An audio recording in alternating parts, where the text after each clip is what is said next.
everyone. Welcome to the Zone to Speak podcast. I'm your host, Juliana. Hi, everyone. At Zone to Speak, I know how important it is to stay healthy, strong, and ready for every ride, workout, and adventure. That's why I have got exclusive discounts on some of my favorite products designed specifically for athletes like you. Cyc Plus. Their smart pump is a game changer, compact, efficient, reliable, and perfect for keeping your tires road and gravel ready. Plus, they have radar tail lights, smart trainers, smart fans, and more. Get 10% off the smart pump and 5% off everything else. 35% off Frey Skincare. Skincare made for athletes, designed for skin that sweats. Their all-natural, vegan, and cruelty-free products keep your skin protected and fresh. I have been using Frey for years and I love it.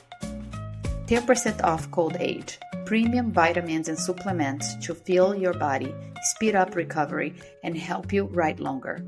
I personally take the Women's Fermented Vitamin and Creatine, both powder and capsules. 10% Clearly Not Coffee, the ultimate coffee alternative made from functional ingredients to fuel your focus and energy without the caffeine crash. Try it out. 15% off Omri supplements. Whether you are training, recovering, or pushing for peak performance, their high-quality supplements have you covered. And there's something special from me, your host. As a certified integrative health nutrition expert and holistic life coach, I am thrilled to offer all my listeners 25% off personalized nutrition and life coaching with Genki Wellness. If you want to optimize your health or simply feel your best, head to bemoregenki.com and use the code ZONE2SPEAK. For all the discounts, check the episode description for the links and use Zone to Speak code at checkout. And let these amazing products support your health and performance. Now, let's get into the episode. Welcome back to another episode of Zone to Speak. Today, I am joined by none other than Josh Brandwene, the mind behind Climb with Josh. Josh is a cycling coach with a deep passion for helping riders improve their climbing skills, build sustained power, and conquer the toughest ascents with confidence. With years of experience as an endurance athlete and coach, Josh has guided cyclists through the challenges of climbing, both physically and mentally. Whether it is preparing for a tough Grand Fondo, tackling the Pyrenees, or simply improving efficiency on long climbs, his coaching philosophy focuses on a well-rounded approach to performance. In this episode, I will dive into the art and science of climbing, explore key training principles, and get insider tips on how to handle those relentless uphill battles. Plus, we'll talk about his guided cycling trips in the Pyrenees and the experiences can transform a cyclist's ability. If you want to become a strong climber, this episode is for you. Let's get into it. Welcome to the podcast, Josh. Thanks so much, Juliana. Great to be here. And sorry, I meant to ask you how to pronounce your last name. I hope I didn't butcher it. You actually nailed it, and it's not an easy one to nail, so well done. Wow. I'm proud. So tell me, how did you get into this sport, and especially on the niche of how, to become a cycling coach specializing in climbing? No, it's a great question. So I, for many years, was an age group half marathoner.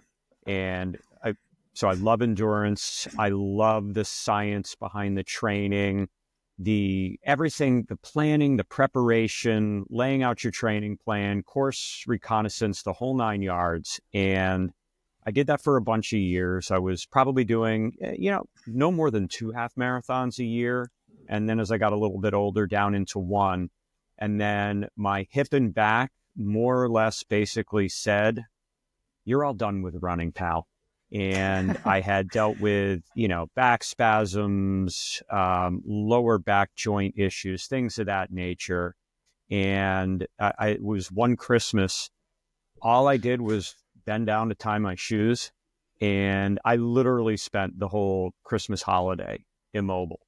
And it Wow. was one of those moments where I'm like, this is wonderful for me, but it's terrible for me. It's just not suiting me. And I'm not anti-running at all, but I just could not enjoy it and stay healthy enough to do it. And I dabbled a little bit with cycling throughout the years. And our daughter is a elite university level triathlete. So she's actually the original cyclist in the Wow. family. And so I just made the decision. I love endurance. I love endurance training. It's time. So I made the switch to cycling, and like so many people, I just fell in love with it. I found it even more enjoyable than running, much easier on the body. When you eliminate that hip extension and the pounding from running, I discovered I could train more days a week. I could train longer. I could train harder.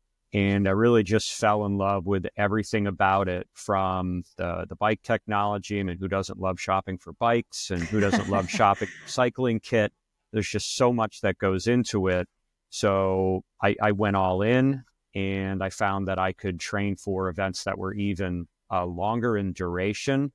And I loved everything about it. So a couple years into my cycling journey, my degree is in kinesiology, so I have the background for it. I had been many years ago, a high school age cross-country running coach, and I decided I really wanted to apply those skills in cycling. So I got my coaching license.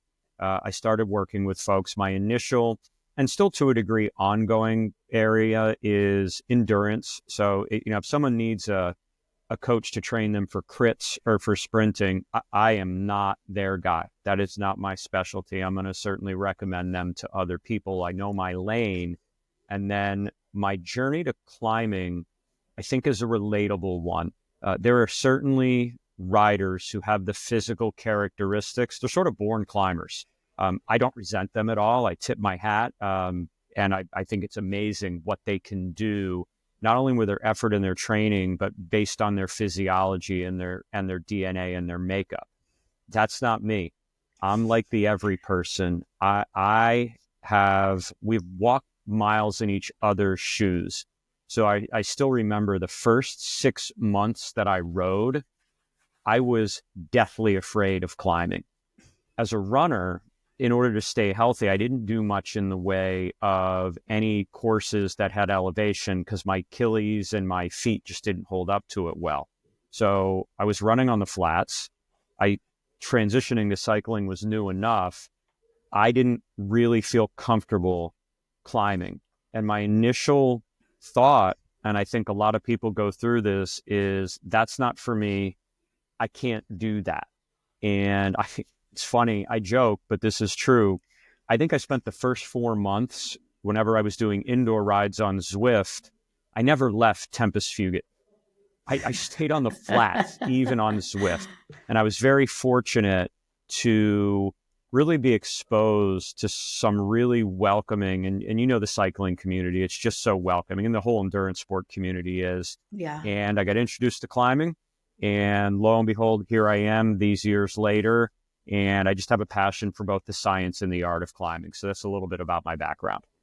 So you conquered the fear Yes. and went above and beyond. It's one of your passions, I guess, because you're coaching climbing, and we'll talk a little bit more later on your camping trips in the Pyrenees, which is all climbing. It is. So some other parts of the climbing piece, and I have some, social media has turned out to be an amazing gift when it comes to the endurance sport and the cycling community, because the two things that sort of got me, no pun intended, over the hump with embracing climbing were the original group that I still ride with here in my hometown in Lidditz, Pennsylvania, the Lidditz crew. These guys are just so welcoming, so genuine, and just being out with them, I didn't have a choice on what route we were doing. So you go where they're going, and you learn that, at least even initially, all right, this is tough, this is hard, but it's something that I can embrace, and it's something that I can do even with we have some elevation around here, nothing that compares to the Pyrenees. So that was one experience. Two, I was very fortunate with a couple of the gentlemen that I connected with on Instagram from England, Lou Roberts and Aid Murphy. Still close friends with them on Instagram. I got invited to a Zwift ride over the Christmas holiday one year to go up Alpe de Zwift. And it Wow. was one of those things where I'm like, all right, these are mates. I don't want to say no to them. I've never done something like this before, but I hopped in, and really that was the moment. And I give them so much credit for, pushing me to do that these years ago. That I was like, wow, this is kind of cool. This is a really unique challenge. So over the course of time, in just combining the science that goes into not just the basics of cycling and the basics of endurance cycling, but also the characteristics that go into becoming a better climber, they fascinate me. And I'm even to this day still learning. There's always something new to learn about the experience of climbing. You've got short climbs, you've got longer climbs with less gradient, you've got sort of climbs that are very even in their elevation, that is very different than climbs that have, a variation and ramps and false flats and even little sections of downhills. It's all different, both from a training standpoint, from a tactical standpoint, a pacing standpoint, and also honoring and celebrating the different physical characteristics we all have that are going to suit us towards certain styles of climbing. And I just, there's nothing I don't love about it.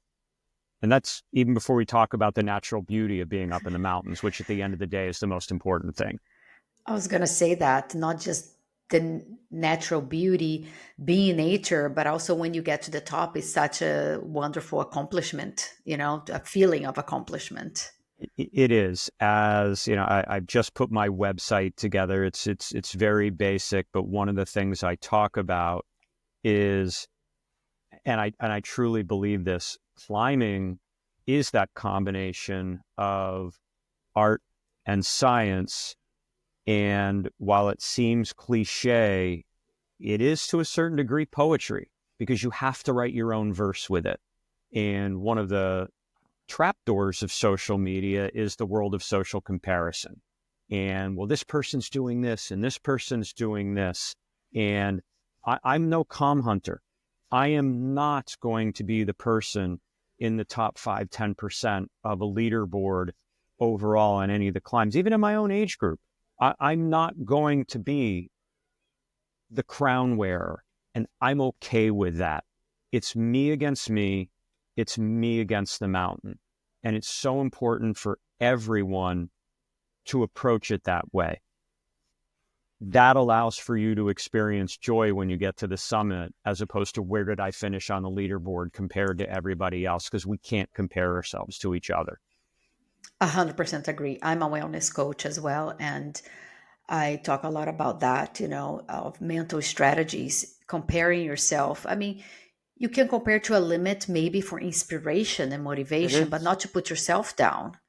I think, look what we are doing. You're getting on a bike, you're already winning. You're climbing a mountain, you're winning. Look at your body is doing, and instead of comparing yourself where you're falling into the performance, and just compare your own performance. How are you progressing, or if you're reaching a plateau? And so, talking about that, what are the differences of training for climbs? Then, like you said, you're not a crit Mm-hmm. coach, for example. So what would be the difference? Because I remember once I used to do triathlons, and then I was doing the Nice Ironman, which is very Mm-hmm. hilly. I think Yep. it's the hilliest of them all. Yes. Over 2,000 meters climb in 90 kilometers. It was the 70.3 distance.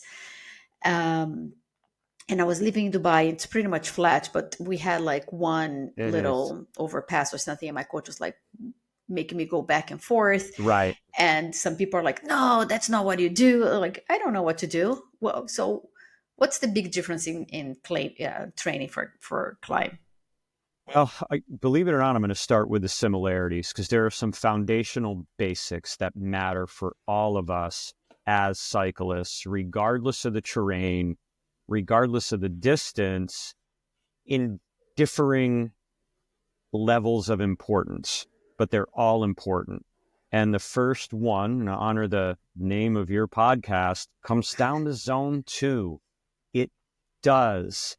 And we as a coaching body do a good job of following the science as it relates to zone 2 in its proper proportion, whether that's 80% of your time in zone 2, going along with make your easy days easy, make your hard days hard.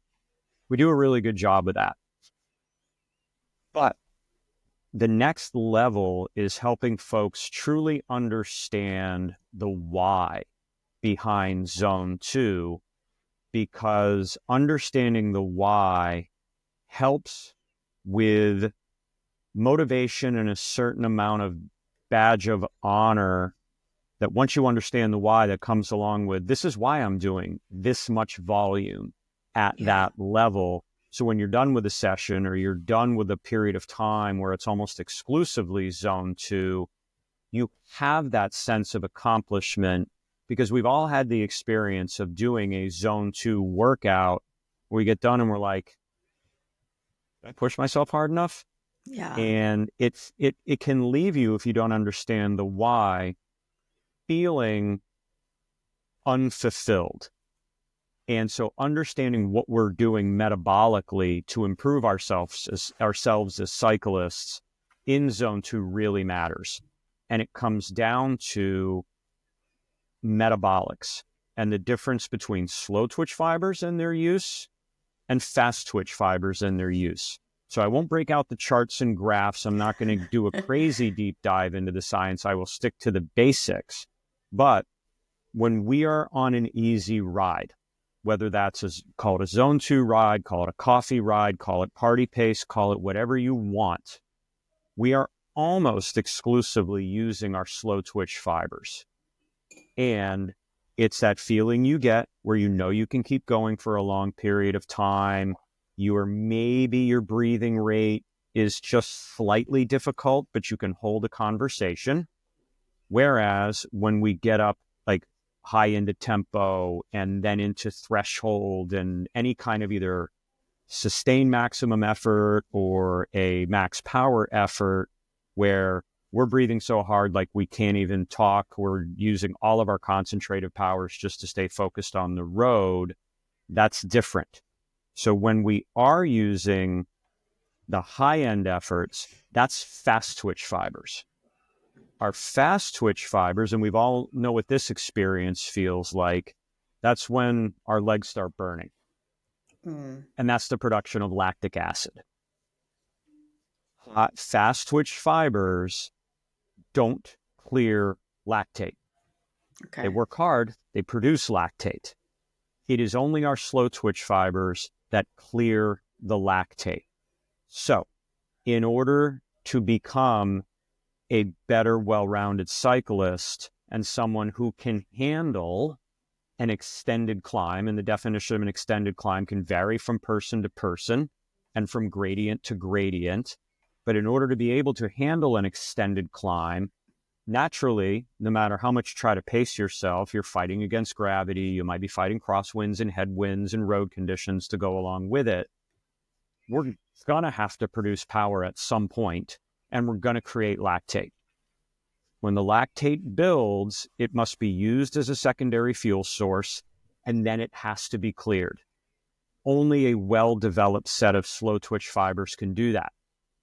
And those slow twitch fibers only experience the training effect when we are at what we refer to as zone 2. As soon as you start putting out, and this is a little bit oversimplified, but as soon as you start putting out too much power, too much effort, too high a breathing rate, too high a heart rate, yeah, you're using those zone 2 fibers, but you're not growing them. So they need to be grown and they need to become more efficient. And we can get into, and I won't get into it, but we can talk about terms like mitochondrial function and all these other things that truly they matter. If we don't do that, we're not setting ourselves up for success. And so the most important thing is to develop that massive lactate clearing capacity. And that's what zone 2 training does. And when a rider understands that, they at least are able to take the leap of faith that work is making a difference. It doesn't happen after one session, doesn't happen after 1 week, doesn't even happen after 1 month. It's week over week, month over month, even year over year on training cycle to make your lactate clearing capacity as efficient as possible. So that is, at its core, got to have that if you're going to climb. It doesn't matter how strong you are. You can do all the strength training you want. If you can't clear the lactate that's going to build up, yeah, you might get to the top, but you are going to suffer mightily. And it's going to hurt anyway, but it won't be type 2 fun. It won't necessarily be fun. So that's an important part of it. The second important part of it is sustained power training. We get so caught up with FTP. FTP is merely a guide to the creation of training zones. It is not the be-all, end-all. It's only apples to apples relevance would be is if you were literally training for somewhere in the neighborhood of a 60-minute time trial under pretty pristine conditions, because you want to be putting out a power that's about what you can handle for about that hour. Climbs are going to vary in length. Some climbs will be much shorter than an hour. Some climbs are going to be much longer than an hour. You get to the Tourmalet, you get to the Col de Fortet, you get to climbs in some other regions of the world, you're going longer than an hour. It's not the be-all, end-all, but it comes down to the appropriate amount of training per week with sustained power outputs. And sustain, I consider sort of a range of that to be anywhere of like intervals between as low as 3 minutes all the way up to 15, 20 minutes. Obviously, you don't want to get much past 20 minutes. You're tearing yourself down for no reason. So train low, train high, make sure that you provide adequate amount of recovery into your week of training. And these are things that do matter for endurance training, even as much as they matter for climbing training. So there are a lot of similarities that go into the two.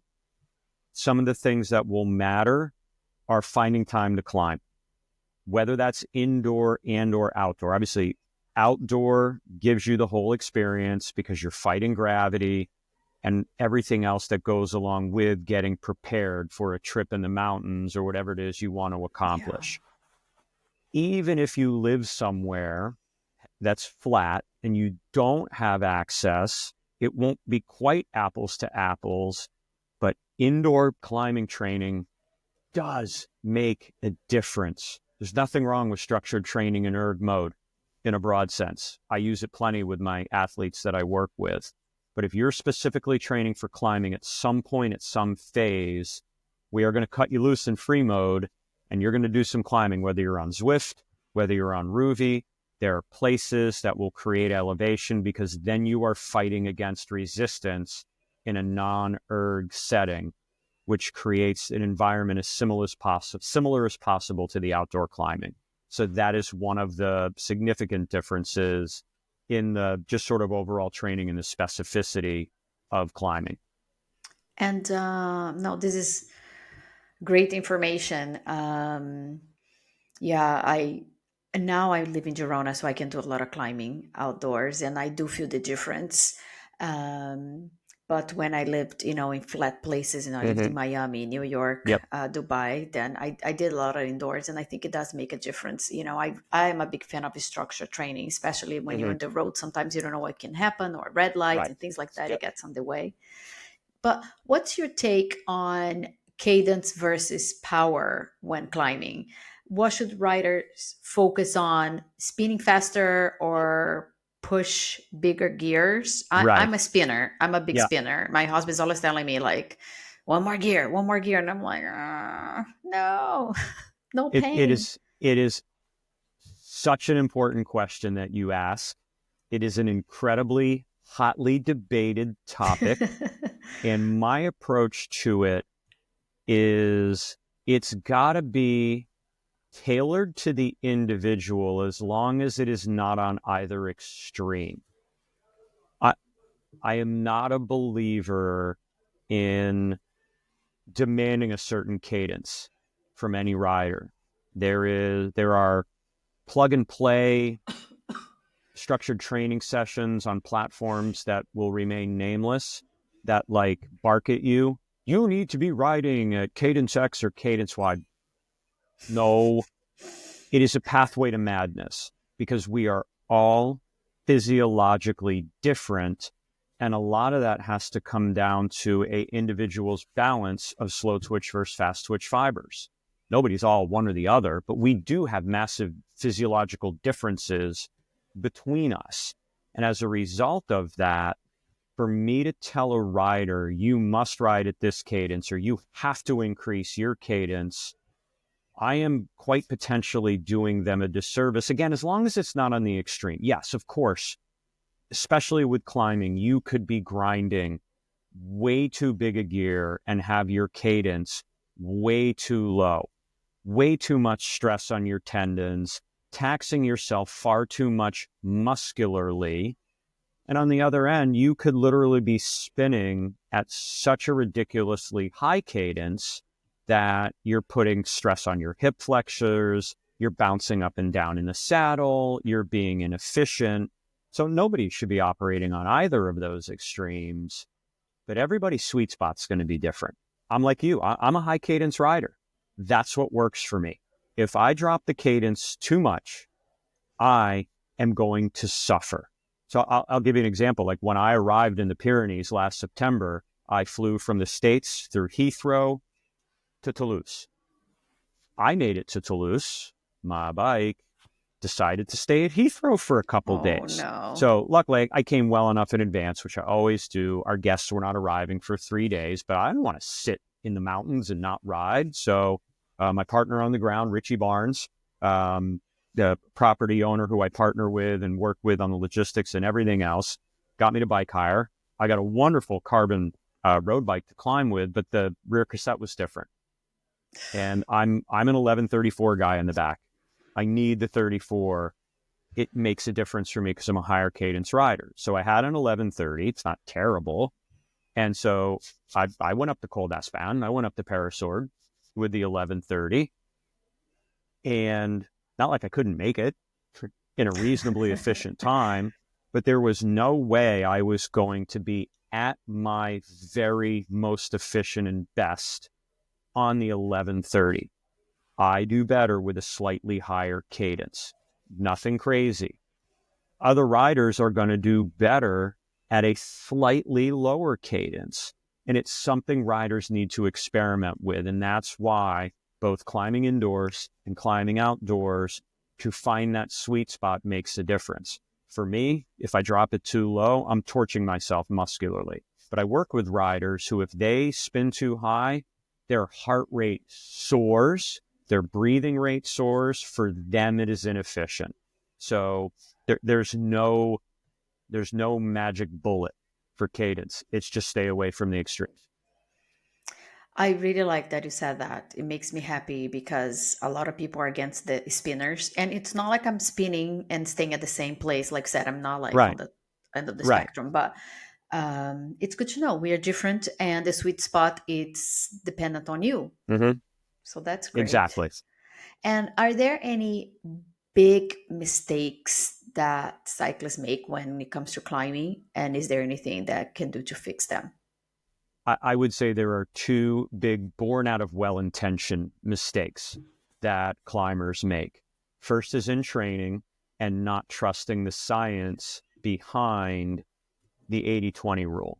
80% of your saddle time zone 2 or less, maximum 20% at high intensity training. We get this, we have such a mentality of more is always better. I think societally, I don't even limit that to just endurance sports or sports in general. It's more is not better. High intensity training breaks you down muscularly. Even on a day where you're not super sore outwardly from high intensity training, you are doing metabolic and microscopic damage to yourself. It is a stress that you're putting your body under, and your body is going to respond to that. You don't get stronger on the high intensity day. You get stronger on the recovery and rest days that come after it, because your body heals and adapts and gets stronger. So that's why the high intensity training needs to be limited. Because if you keep hammering it, you're going to make yourself a slower, more injury prone, worse cyclist. It's so important to trust the percentages. To be honest with you, there's a great study they did a couple of years ago on, it was a number of riders who finished high up in the GC on the Giro d'Italia. There were riders doing as little as 8 or 9% of their volume at high intensity training. There's data and science to back it up. Trust the science. Make the leap of faith. Make your hard days hard. Make them few and far between. Make your easy days easy. And that's what's going to help you grow as a cyclist. The other one comes from tactically, and it's pacing. We've all made this mistake. And I've made this mistake, because we all have those moments with, even as much as I know better, no, I'm going to overcome it. I feel great today. I'm going to go really hard and I'm going to bank time at the beginning. No, you're not. And this is why the pure just getting over focused on FTP doesn't matter. When it comes to different individual power outputs, and I'm not talking about pure watts, I'm talking about on a relative scale, on what's in and around your threshold, what's in and around the most power you could put out for, let's say, a 1 minute effort or a 5 or a 10-minute effort. It's not linear. We all have different strengths in those areas. And I will quote, and this is the cycling coach that's had the most impact on me professionally, is Dr. Inigo San Milan. And he was Tadej Pogacar's lifelong coach up until very, very recently, even through his first 2 Tour de France victories. Talks about it's FTP of what? Is it FTP of 5 minutes, 10 minutes, whatever it might be? We all know that if we go a little too far on a 5-10 minute effort, we're going to blow up. But that blow up point is different for all of us at different lengths of time. And so I think we've all made the mistake of getting a little too big for our britches and a little too, I'm going to overcome the science, go too hard, and we're either going to find ourselves at best slowing down and making it a slog, a really slow slog and painful one for the rest of the climb, or clipped out, doubled over, catching our breath, trying to get ourselves going sideways and back up the mountain again. And I've done them both. I think we all have. Been there for sure. Yeah, exactly. Pacing, it needs to be learned and experimented with. So for anyone who lives in any sort of hilly area at all, I'm sending them out to do some, as long as it's a safe road and a safe environment, some hill repeats where I'm not giving them much instruction. You know how long it is? I want you to push yourself as hard as you think you can, where you have to do 2 more of these, and you're not going slow, but you're not blowing up. And I celebrate when athletes make the mistakes, because when they make the mistakes, they're learning what their limit is. True. That's the art poetry piece of this. That is going to be different for all of us, and you can only learn through experimentation. So those are the 2 biggest mistakes I see. It makes sense. As you said it total sense because been there, done that on all of those. um, I remember once I was way back in the day. I was with my brother in the French Alps, and we were riding. And yeah, I had those moments that I wanted to keep up with him, and then just couldn't anymore. I had to stop, Yeah. unclip, and then the worst part was I realized I couldn't clip and ride up in the middle Yep. of Yep. the yeah. But so you're talking about, we are talking about the training. Do you also incorporate essential workouts as well, to go along with the cycling training? Would you incorporate some workouts to improve the climbing? We're talking What about would they strength be? training Yeah, specifically. or any. So from a strength training standpoint, if someone asks, I, as a former personal trainer and someone with a kinesiology degree, will give them some basics.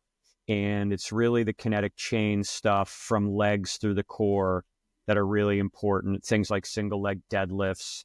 It can be split squats, things of that nature. I'm not going to get into the weeds with it and start recommending squats with a bar in their back. I won't necessarily know enough about somebody's structural spine health to be able to do that. I will recommend that they work with a personal trainer or a physical therapist in their own region in order to do that. My athletes are all over the globe. I work with athletes from England, Scotland, down in Spain, in Canada. So it's a very global population, and I don't want to ever do something that's going to put them in a bad way. But certainly strength training can and should be a part of it, but it's dialed in very specific for cyclists. And so, there's a lot you can do right. There's a lot you can do wrong. And there are even some things you can do that are actually going to make you slower as a cyclist. So it's an area to tread carefully in. In terms of sessions on the bike, obviously we've talked a lot about the zone 2 sessions. And we try to make those as entertaining as possible. It's not really possible, but we'll at least mix up and change the interval within zone 2 as much as possible on certain days. It's funny, I do have a particular workout I give my athletes, typically only once a month. It's called a heart rate drift ride, where it's literally, it's either 60 or 65% of your quote FTP straight across. And what I'm analyzing is their heart rate, not from a pure standpoint per se, although if it's very different, it matters, but more to see whether or not it's drifting significantly upward. If you see a super upward drift in the heart rate, that is an indication of one of two things. Either they're overtrained and we got to back some training off because they're fatiguing fast, or we really need to focus on mitochondrial development and the zone 2 stuff. The high intensity stuff really centers around, the typical term is threshold. And that's that effort that is just sort of slightly below what somebody's quote unquote FTP is. If you're doing too much training over FTP, which doesn't say you can't, there's a lot of breakdown that occurs in that. And so especially as it comes to like older cyclists like myself, I'm not sprinting. I don't want to sprint. I don't think a lot of people in my age group do exactly. So there's just, when you're talking about max efforts, that's a horse of a different animal. That's for sprinters. That's for crit races. It's not hugely important. We're talking about sustained effort. So it's sort of growing higher intensity, sustained threshold blocks. And I have a whole progression that goes from threshold 1 all the way up to threshold 15.0. And so it takes you in a progression from multiple really short threshold blocks through lengthening them and then going from a lot of small blocks to fewer bigger blocks all the way up through.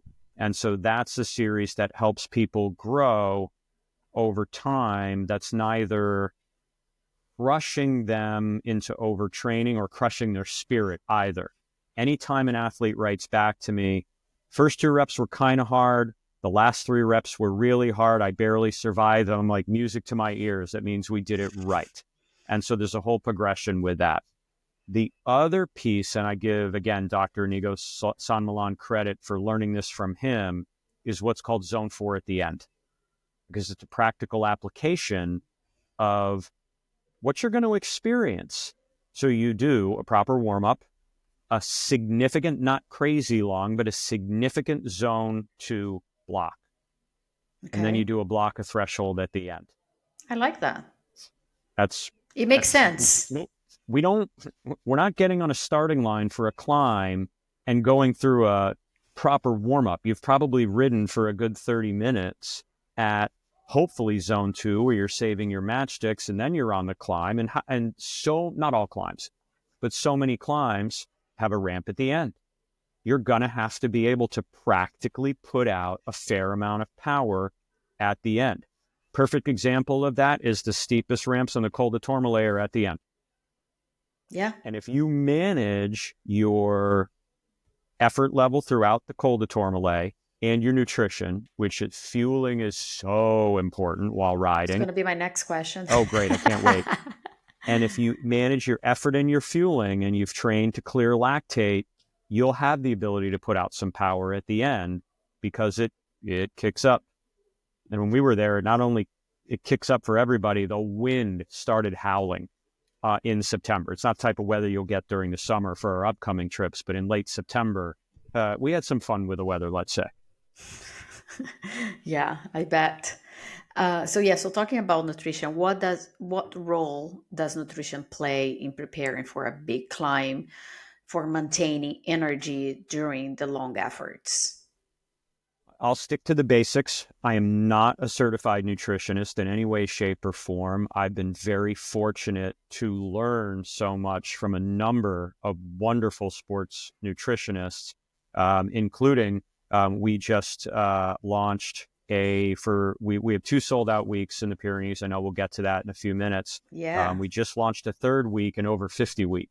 Wow. And it's being co-run by myself and Saskia Kleinert, who specializes in nutrition, and especially nutrition and wellness and flourishing for folks who are cyclists who are a little bit older.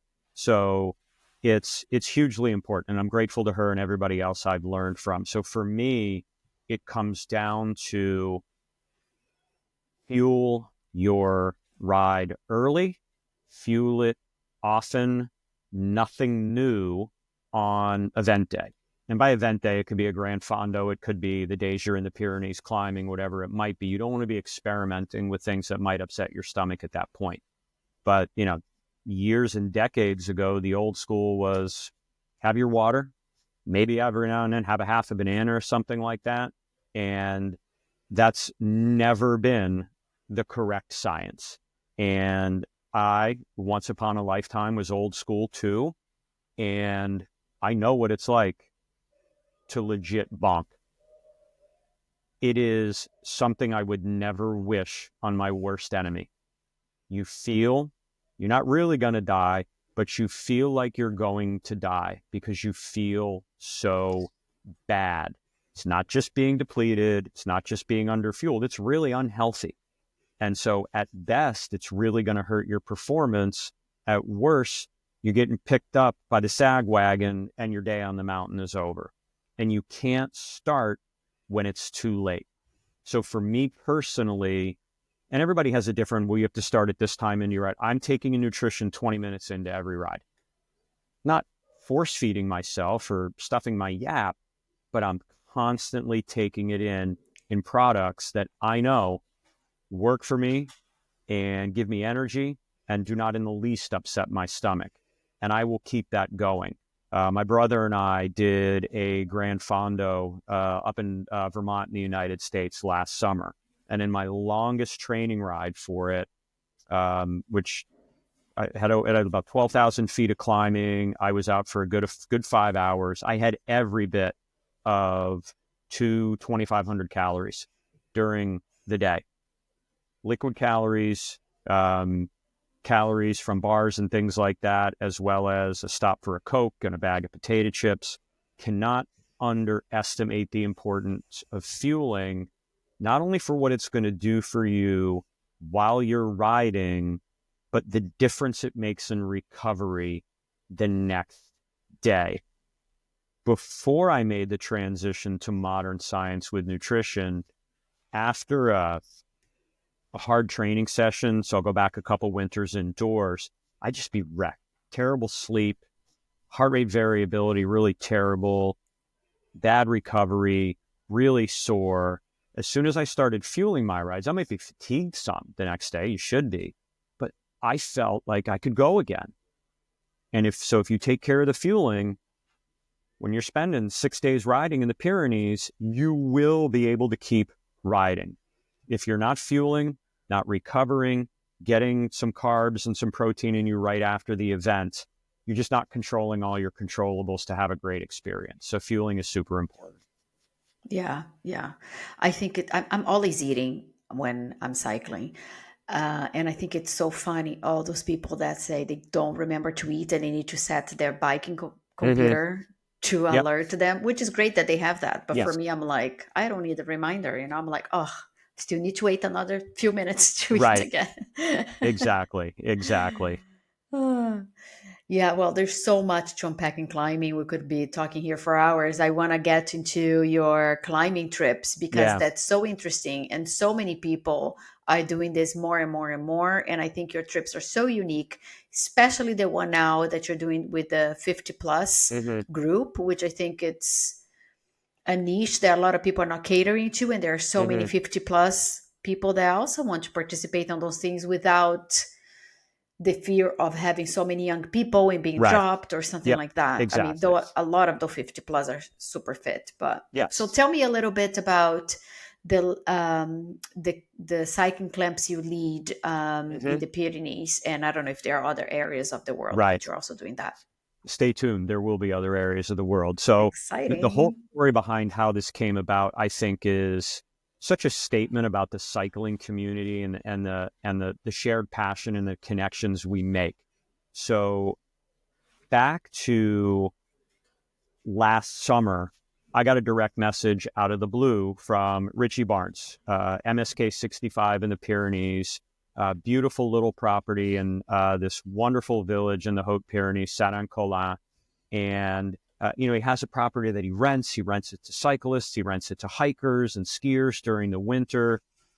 He is a lifelong cyclist, racer, is in the industry in so many different ways. And he reached out. He's like, I want to do some unique things. I don't just want to rent the property. I want to partner with a coach. I want to bring people in to have a certain type of experience. And he and I are very alike in that regard, that we're in an era where, cycling experiences and experience in general has always mattered, but it's what people crave right now. We are more connected, yet more alone as a society than we've ever been.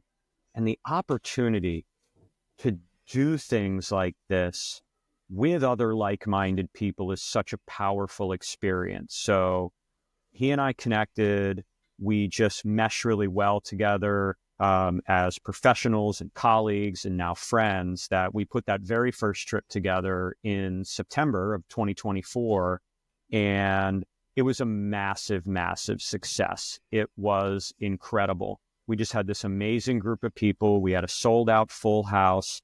Everybody had a great experience. And that was sort of our proof of concept for, we're onto something really great right here, because it's not just the climbing, it's the camaraderie, it's the dinners afterward and telling the story and the bantering at the amazing restaurant Chez Bruno in town. It's exactly what you'd expect from a rural, family-owned French restaurant.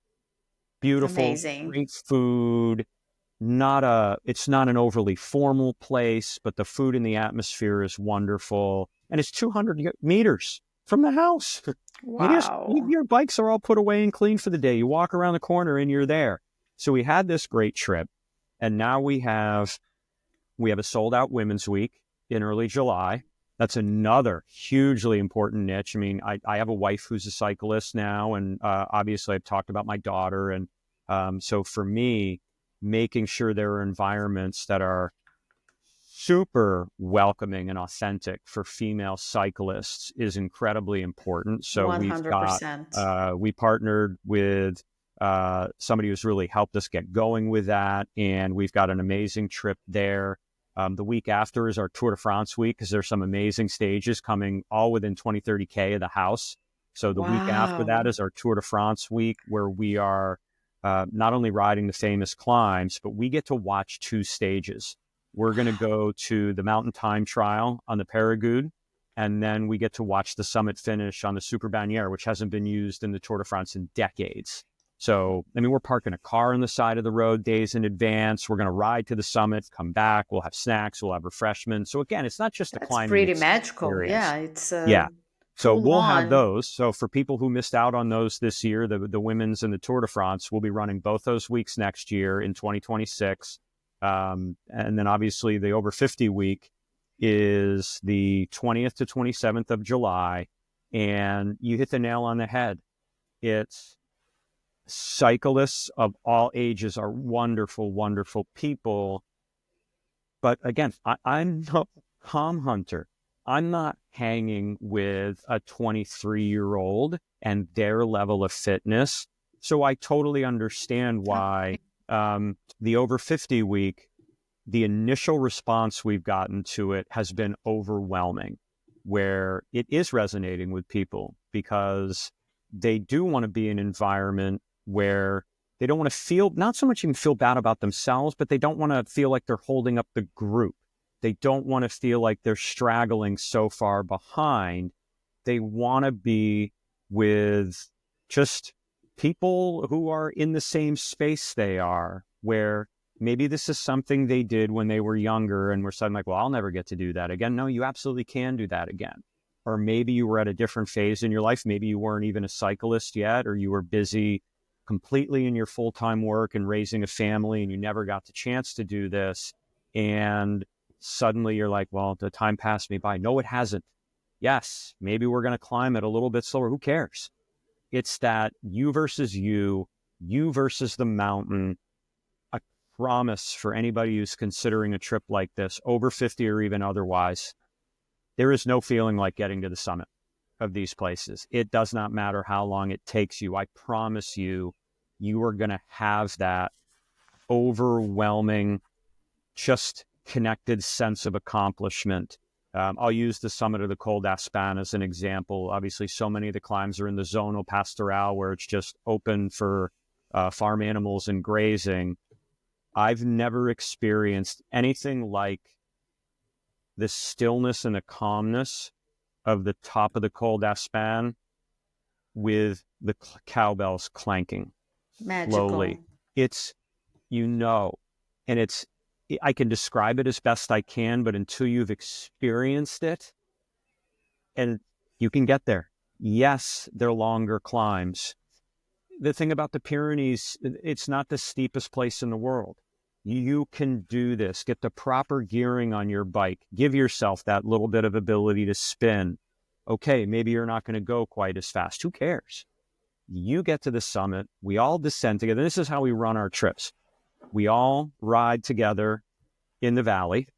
Nobody should be burning matchsticks or toasting powder in the valley anyway. We save it for the climbs. Everybody climbs at their own pace. It doesn't matter what week it is. It could be Women's Week, Tour de France week, over 50 week, and that gets back, Juliana, to that we all had different physiological characteristics. It makes no sense for 2 physiologically different climbers who both may be very accomplished and very good to try to tackle it at the same rate. And what plays, I'll dip a little bit back into the science here, because one of the things we haven't talked about that often gets overlooked are the subjects of repeatability and durability. They're both important and they can both be trained, but there is a genetic component to it. Me personally, my repeatability sucks. It's not an area of strength. It never has been. I've made it better relatively through training. I am not going to be somebody who can surge, recover. And when I'm talking about surge, I'm like putting yourself into the red and coming back, putting yourself into the red and coming back. I'm very slow twitch oriented. A cycler who has a little bit more of a sprinter's capability and fast twitch fibers can surge, recover, surge, recover. And this goes for the pros too. Yes, it's much narrower on a relative scale. Look at Yeah. the difference between Tadej Pogacar and Jonas Vingegaard. Vingegaard, inevitably in a very short 500-600 meter effort, is going to get gapped a little bit by Pogacar. Tadej Pogacar has more of that repeatability. Geraint Thomas, one of the greatest all time to ever do this sport. You never see him, unless he absolutely has to, go. He's got to do the climb at his own pace. So if they have to do the climb at their own pace, I really think it's okay for the rest of us to do that. That's So we true. all That's a go good at our point. we all go at our own pace. We meet at the summit, assuming the weather's good. We're cheering for each other. It's high fives. It's fist bumps. We descend. Maybe we do it again. If it's a 2-climb day, we go home. If we shower, we go out to eat and we celebrate. That's what it's all about. Amazing. So you're there 7 days with different groups. Do people bring their own bikes or can they rent there if Either. they? Okay. Either is fine. You can bring your Easy. own. A lot of people are very particular. Again, I'm a perfect example. I got there with no bike because of Heathrow Airport. I was able to do bike hire. I had a Trekkimanda carbon frame disc, and I was good to go for a couple days. So it's about 15K from the house. It's not a big deal. But yeah, you can arrange in advance to do your own bike hire. Wonderful. You touched a little bit on the gear. I still Yes. want to talk about the camp, but just Yep. because you touched on the gear, I just want to ask if you have any must-haves bike setup and gear considerations for Um, efficient climb. if you are in general a strong rider, it can be done on a typical 1130. I wouldn't recommend any lower than that, but there are a lot of bikes that come with 1130. And again, I was on an 1130 on my bike hire for a couple days. I'm picky. I think a lot of people in cycling are. And certainly as a cycling coach and someone who's a little higher cadence, I was picky, but I still managed it. I could have been on that bike the whole week and I would have been fine. For me, 1134 is better. So if you're someone who knows instinctively that a little bit of a higher cadence is going to be a benefit to you and a little bit of spinning, 1134. And if you're going to do bike hire, that's probably the best you're going to get. If you're like, I want to be sure, especially if you're someone who you can accomplish this, but you're sort of pushing the envelope. You can do it, but maybe it's your first time doing it. Maybe you are in that over 50 and I haven't done a lot of climbing like this in a while. You would want to make arrangements to certainly have your own bike and have it set up properly with a really qualified mechanic at a really good bike shop at home that's going to give you the gearing necessary. It could be as simple as just that little more 36 in the back. You could go crazy and have a dinner plate in the back and have an 1141. I certainly don't think anybody is going to need, that's an extreme. And people got to remember, the bigger you go, the more weight penalty you're getting. So it is a series of trade-offs. I know enough to be dangerous when it comes to getting past the 34 into the 36 and the 41. But you definitely, if you're someone considering a trip like this, whether it's with us or anybody else, and if you want to go above a 34, if you think that's necessary, have somebody who you trust as a bike fitter, a bike mechanic, and a shop that's going to be highly qualified to help you. Yeah, I couldn't agree more. It's good to test out, obviously, and see how you feel on a climb and play with the with that, the difference Mm-hmm. between an 1130 or 1134. I do ultra cycling and there's a Yep. lot of climbing. Mm-hmm. And I just changed because we did, my husband and I went to a race in Brazil where the Yes. climbs were so steep, so hard. Mm-hmm. I'd rather actually not as steep and long Yep. Same with than me. sharp ones, Yep. but I have 1150 on the Exactly. But back. if you're doing those ultra long distances, Yeah. you got to be able to not torch yourself muscularly. And that's why all these options do exist. It can be very beneficial as an investment for some riders. There is no reason to stubbornly wear as a badge of honor, I'm only on an 11:30, or I did this on an 11:28 or something like that. Pride doesn't come into this. None of us are trying to win a stage race. Yeah, you can't have that weight penalty if you're that elite level of a cyclist and you're trying to stay on somebody's wheel. You're not going to use that. For the rest of us, it's not about what's right. It's about what's effective. Absolutely. And that was effective for me, especially my knee. My knee was very thankful. I'm sure it was. Yeah. Any piece of advice you would give any cyclist looking to improve their climbing? Trust the work you have to put in lactate clearing capacity. And I use that terminology even though it's not something that you hear a lot, because that is the why behind Zone 2 training. Become a lactate clearing machine. And we all know what that feels like, or at least a great percentage of us do. When you have put in the work at Zone 2, you know what it feels like to go hard and be able to recover. Your heart rate comes down on a relative scale pretty quickly. Your legs feel better quickly. It's that subjective, how you feel on the road, that is the proof in the pudding when it comes to Zone 2 training and being able to clear lactate, because you can go. You can keep going. You know that as an ultra endurance cyclist. You're getting over climbs, you're refueling, you're like, I can go again, and those sorts of things. So it makes such a difference. So if I had to give one piece of advice, it's trust the science and become a lactate clearing machine. Awesome. Wise words. Thank you. We just have to do the work now. Yep, exactly. And how can listeners follow you and find you both as a coach, and how can they find more information and join one of your camps? Right. So they can find me in a number of different places. Instagram at Climb with Josh. So you can message me there. You can see I've got tons of videos on coaching and lactate clearing and everything else, and obviously the information on our trips.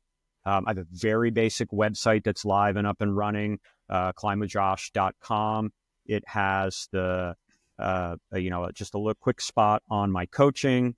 It's got squares that sort of give the basics for all the trips, and then just the simplest of all forms to fill out to collect more information. We're all so busy. Nobody has time to sift through an enormous website and oodles of detail.